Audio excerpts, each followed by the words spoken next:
Hello everyone, welcome to the Excel formulas lesson number 17. So still we are talking about these date and time functions. So far we have discussed about date functions. So today I'm going to show you a little bit on time, a function called now, and also two shortcuts to get the date and the time. Right, so how to get the current time?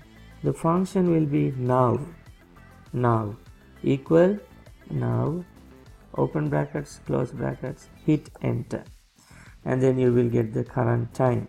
So you may get here the date and the time together sometimes. Actually that is because of the cell format.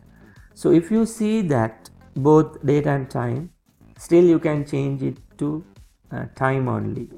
In order to do that, you just need to go to the format cells here and change it to the format as time.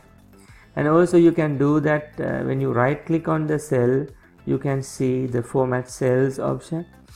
So when you go to the format cells option, you can select the category and also the way you want to see the time. Alright, that is how you get the current time. And then two shortcuts. How to get a date, today's date, in a shortcut. The shortcut will be control plus semicolon. So now I'm in the day D6 cell. So I'm pressing control and semicolon. So you can see October 31st. And then the time.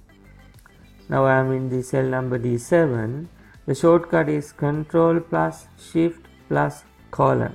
Control shift colon, control shift colon, and you can see the time. So that way you can use those shortcuts in your day-to-day works. Okay, thank you very much for watching this demo. I hope this is helpful to you for your day-to-day works.